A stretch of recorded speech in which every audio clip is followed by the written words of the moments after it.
throughout your hosting of the iconic Tonight Show for more than 2 decades, coupled with your ongoing lifelong work as a comedian. Known for your accessibility and generosity toward your legions of loyal fans, your willingness to shake one more hand, give one more autograph, and yes, take one more selfie, is rooted in the answer you received to a fan letter you sent to a young boy, as a young boy, to another television star, Rex Traylor, host of the local television show called Boomtown. The son of a homemaker and an insurance salesman, you decided to pursue comedy in high school. After winning a talent show at the McDonald's in Andover, where you worked, and to which you recently returned to surprise more of your fans there. You went on to study and graduate from Emerson.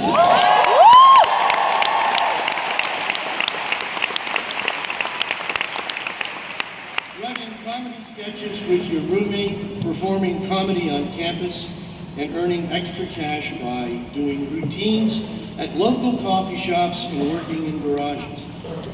You first appeared on the legendary Tonight Show starring Johnny Carson on March 2nd, 1977, and became host of the Tonight Show with Jay Leno in 1992, changing starring to with, in an alignment with your reserved Scottish mother's lessons on humility. In an interview with Oprah, you said, "A little low esteem is actually quite good.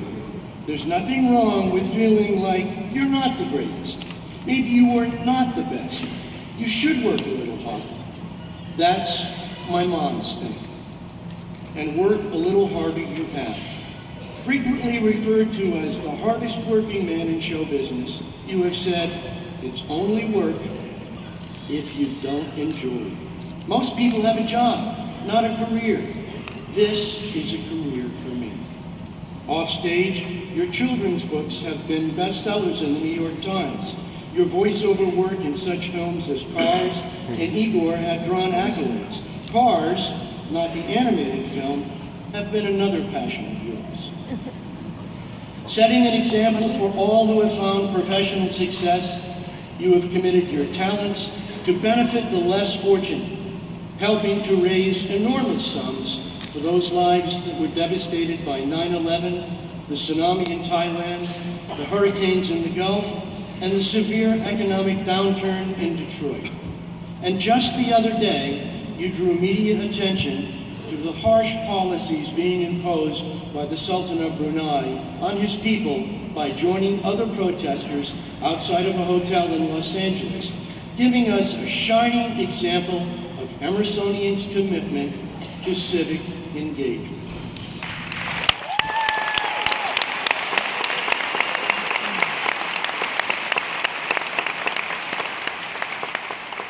In recognition of your achievements and contributions to entertainment, comedy, and society, President Pelton, it is my honor to present Jay Leno as a candidate for an honorary Doctor of Humane Letters at Emerson College.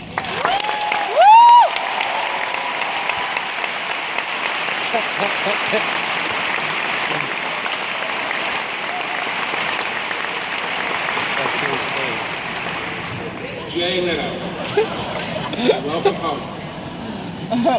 By virtue of the power vested in me by the Commonwealth of Massachusetts and the Board of Trustees of Emerson College, I hereby confer upon you the honorary degree of Doctor of Humane Letters, which you have so justly earned with all the rights, privileges, and responsibilities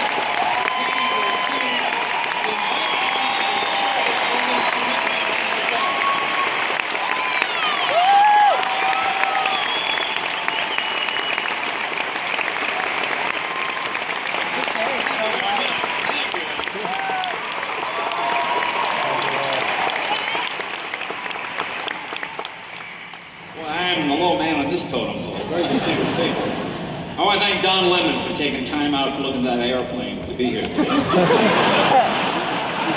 know you got to get back.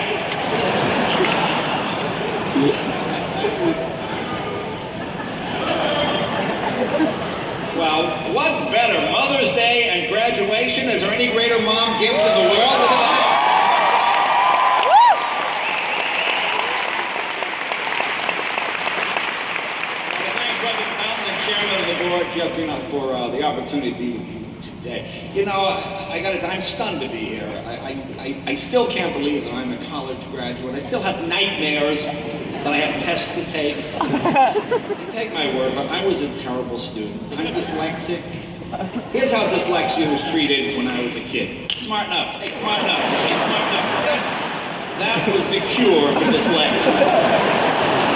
In fact, one day, the guidance counselor at my high school called my mom and he said, have you ever thought of taking Jay out of school? You know, Mrs. Leno, education is not for everyone. And he said, you know, Jay works at McDonald's, doesn't he? You know, they have a wonderful hamburger university program where they teach the kids how to make change. This could be a real opportunity for Jay. And I'm sitting there going, hello, I'm in the room. Anyway, like a lot of you, I was a class clown. I like to show off. I thought I'd like to go into show business, but I had never met anybody in show business living in Andover, Massachusetts. And show business is one of those rare jobs or professions where people who know absolutely nothing about it feel free to give you advice. A neighbor lady, Mrs. Langdell, told my mother, you can't be a comedian unless your father was a comedian. That's the way it is in Hollywood. You can't do it unless your father was a comedian. I said, okay, so I guess that's out. And then for some odd reason, I went to Bentley School of Accounting and Finance. You know why? Because it was close to my house. That's why I went there. A dyslexic accountant. I lasted one semester. One semester. Okay, then Emerson College saved my life. I remember somebody telling me there was this liberal arts college in Boston where a lot of people like me ended up. It was called Emerson. And I came in May for a meeting and was told there's not much chance to get in for the fall semester, especially with my grades. And I just pleaded with the administrator. I said, look, this is my last chance. This is the only place where I can learn how to be a comedian. It's the only place that can help me do that. And he paused for a moment and he said, all right, make up a joke about Emerson. You want to be a comedian, say something funny about this place. And I took a moment and I said, okay.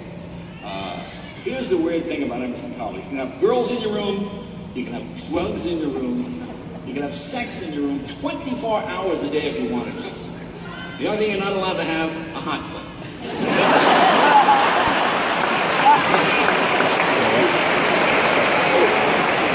Hey, Brian, what's going on? Ain't nothing, sir. We're just getting laid and getting high. You're cooking soup. I hear you making soup in there. Against all the rules and disregarding my bad academic record, he said, are you willing to go to summer school? And I said, yeah, no problem, we'll go to summer school. And he said, you're in. And it was the first time in my life that being funny had got me something besides detention. It actually got me into college. And for the second time in my life, I met people with the same interests as me. This is the first place people didn't roll their eyes when they said they wanted to be a comedian. You know, when you said that to your parents' friends, like, oh, we're sorry. Heard about Jay. Anyway, our dorm was at 206 Beacon Street. The first time I did comedy was with my roommate, Gene Bronstein, also a student who went on to be a comedy writer as well. And Emerson gave me that opportunity. Plus, I learned stuff. You know, I learned real stuff. I remember taking a Black History course and reading James Baldwin and Dick Gregory. And for the first time in my life, I realized all the things I didn't know. I mean, I always knew I couldn't do math, but I had no idea I was this clueless. My problem was, at that time, Emerson College had no stand-up comedy program. I tried out for the drama department, but was intimidated, and I just failed miserably. So rather than try again, I got a chip on my shoulder, took the attitude, oh, is this going to be on the test? I was right, they were wrong. I'll show them I won't learn anything. So I kind of turned my back on Emerson and decided to try and go it alone. I mean, I didn't drop out or anything like that. I just did the basic minimum necessary to get by. So then I literally went door to door trying to be a comedian. You know, Boston was a very serious place, especially with students in the 60s and 70s. Most clubs did a lot of, you know, stuff your war machine kind of music and that kind of stuff. And with the exception of maybe George Carlin and Richard Pryor, most comedy didn't really fit in with college students. I would go to music clubs and I'd tell the owner I'm a comedian, and they say get lost. And then I put a $50 bill on the bar and I'd say, look, if people laugh, if people leave rather, you keep the 50, but if they laugh and kind of stay, give me my 50 back. And that worked out hard at the time. Sometimes it was just gut-wrenching. It was just awful. One club I went into, the owner said, you in the union? I said, no. I didn't know there was a union. He said, oh yeah, I can't hire you unless you're in the union. He said, go see my friend at the after office over on Tremont Street. So I go over there and this guy says, you the kid Charlie shot over? I said, yeah. He said, how long have you been a comedian? I said, well, I've been trying to do it for about a year. He said, a year? You're supposed to join the union in 3 months. I could find you right now. You could be in violation. I said, well, how much is it to join? He said, $300. I said, well, I don't have $300. And then he said those magic words, how much you got?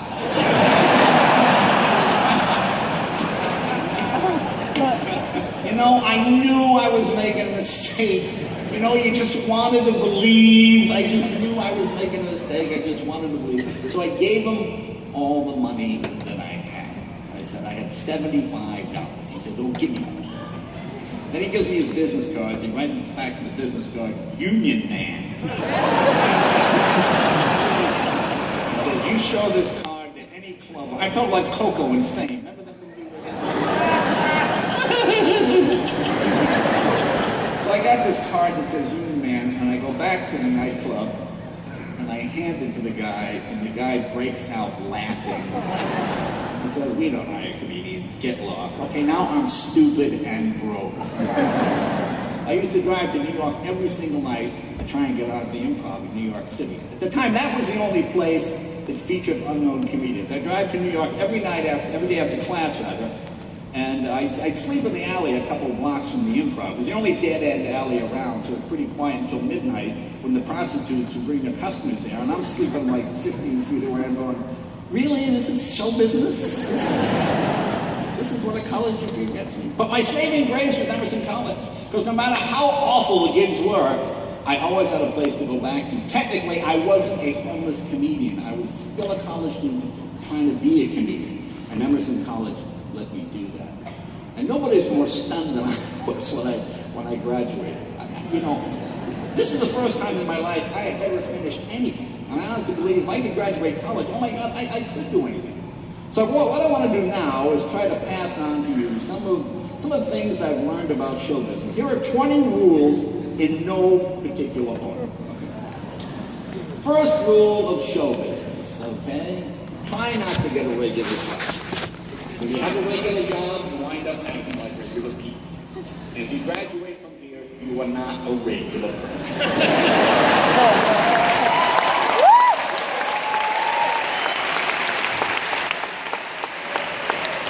Regular people have day jobs so they can pay for stuff. And paying for stuff means you have to go to work. And going to work means you have to skip the audition for the part your friend got instead of you, who is now a big star. Number 2. Once you leave here, it'll take about 4 years to break into show business. Think of that as your graduate school, okay? You'll learn which agents are crooks. You'll learn which are nice people. You'll get rejected. You'll be lied to. You know, one casting director told me I could never work in television because I had a face that would frighten children. So he suggested that I get my jaw realigned and sent me to this plastic surgeon that he knew. And the surgeon said, yes, we can fix your jaw. Of course, we'll have to break your jaw and then rehang it. And you'll be out of commission for a while. You won't be able to talk. I said, well, how long will I not be able to talk? He said, about a year. I said, a year? I said, I'm a comedian. I cannot talk for a year. So don't get discouraged. Think of that. If you're a doctor, that would be your residency. Number 3, you're an artist. Suffer for your work. Paint yourself into a corner. Take every degrading, humiliating show business job you can get that doesn't require taking your clothes off. And you will learn something from every experience, and it will give you a great panel when you go on late night talk shows. Number 4, always keep people in your life who don't quite understand what it is you do. It'll keep you humble. You're never as important as you think you are. When I was on the cover of Time magazine the first time,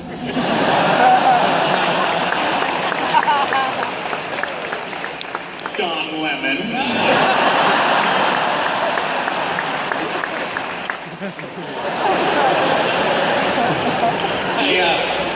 I called my mom to tell her, I said, hey Mom, I'm on the cover of Time magazine. My mom said, wait, which one is that? I said, Time magazine, Mom. Which one? Time magazine, Mom. Big news magazine, Time magazine. I said, well, I can call Uncle Frank and Andy in New York, and call Uncle Frank in Miami, Uncle Tony in Miami, and tell them I'm on the cover of Time magazine. My mother said, oh, do I think so? I said, what do you mean you don't think so? She goes, well, she says, I think they put you on the cover of the ones they sell around here because they know you're from this area. I don't think you're on the cover in Miami. I go, Mom, I'm on the cover in Miami. Number 5, my favorite quote is from a fellow New Englander, a poet named John Greenleaf Whittier. And his quote is, for all the sad words that come in pen, no sadder at these it might have been. I love that quote. Because you know, there's nothing wrong with failing because you're not good enough. There's nothing sadder than I could have had it if I just tried a little harder. Number 6, if there's someone in show business you're trying to emulate or you admire and you wish to write for, write that person a letter and try handing it to them in person if possible. You know, nothing connects human beings to one another more than human contact. These people are artists, and with any luck, they will see in you a little bit of themselves. Now, contrary to what you might think, people really do like to help young people. Almost every person that worked for me on the Tonight Show had never worked in television before. I never hired anybody through an agent. It was all people that approached me. We made eye-to-eye contact. We made a good impression. I'll always spend more time with the person that drove halfway around the country to hand me a page of jokes than the person that sends me an email that says, I'd like to work for you, but I don't want to leave Cleveland. Number 7. See how dyslexic I am? Keep the friends you've made here. One of them could be the key to your success, or you could be the key to theirs. I know this may be hard to believe, but it's really not a cutthroat business. When I was starting out, I got more work from other comedians than I ever got from agents and managers. The person sitting next to you today could be the key to your success. People like Steve Martin helped me tremendously.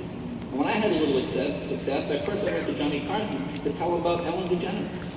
You know, it's really a wonderful business. You don't pollute anything, you don't make dangerous chemicals, you don't hurt the environment. The worst thing you can do is not raise the human spirit. That's really the worst thing you can do.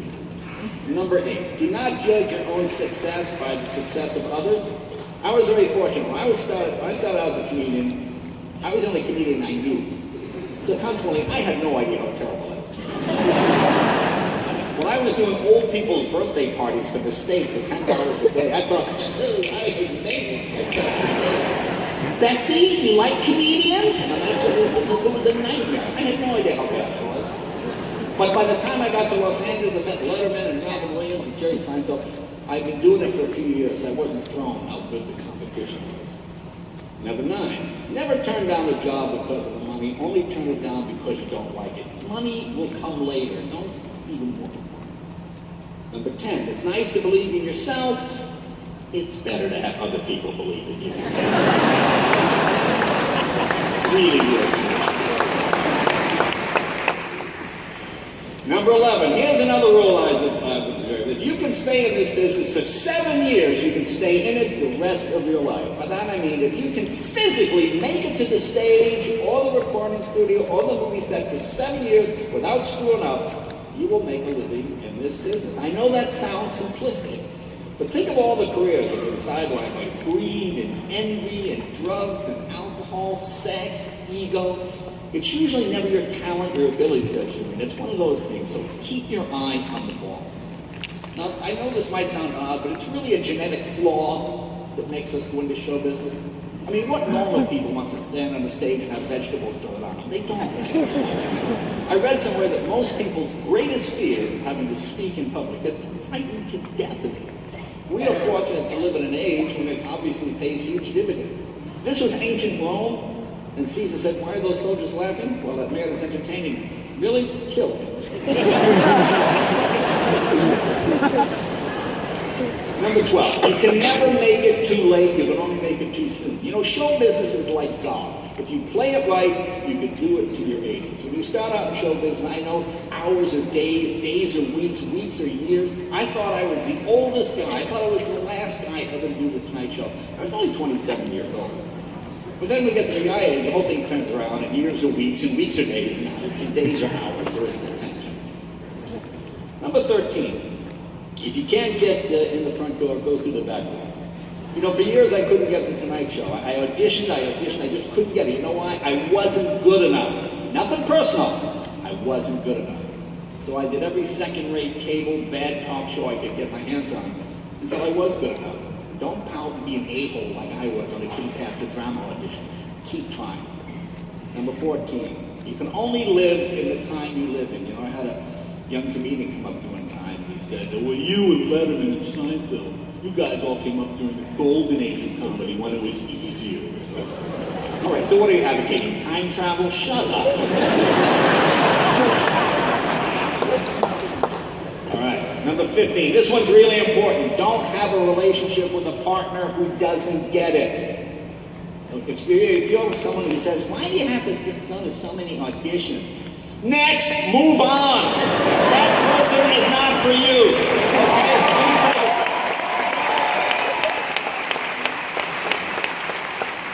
Until your creative thirst is quenched, you're not going to be happy with anyone. You're an artist. If they can't share in your pain and your joy, it's not going to work. You need a soulmate, not a cellmate, okay? Number 16, never go on stage mad. If you're in a fight with someone, even if you're right, just apologize. This is more important. Anger robs creativity. I remember watching a great comedian once. He was really funny until he started talking about his ex-wife. That was like, oh, something else is happening. So remember, anger robs creativity. Number 17, and this was important. Never create anything bigger than your act. I mean, don't become more famous for something that has nothing to do with what your talent is. Meryl Streep is the greatest actress in the world. How much does she make a movie? I have no idea. She's famous for being the greatest actress in the world, not the highest paid. When people find out how much money you're making, suddenly you become a lot less talented. So try to get press for things that have something to do with your abilities. 18. When you get too comfortable, move on. Most performers are pretty lazy. They only like to perform where they are best received. You know, I meet young comedians all the time to say to me, I just want to do colleges. I just play small clubs. I just play jazz venues. You should always try to find the toughest audience you can. It's how you get better at what you do. You know, when I was starting out at the Comedy Store in Los Angeles, I personally asked for the toughest slot of the night. I wanted to follow Richard Pryor every night because I knew that Richard would blow the audience out. They would be exhausted. And then I got up and I found out very quickly I didn't have 20 minutes. I had about 6 minutes because that was the only stuff that was really funny. And I threw everything else out and built on that 6 minutes. That's how you get it. Number 19, all manufacturing has a scrap rate. Okay, the more product you put out, the greater your chances of error. Accept criticism, resolve to be better. You know something? I never read bad reviews. I always read bad reviews. You'll learn more from your critics than you'll ever learn from your friends. And number 20, the last one, remember, anybody can have a life. Careers are hard to come by. So with that, I say, Happy Mother's Day, and thank you so much for this great honor.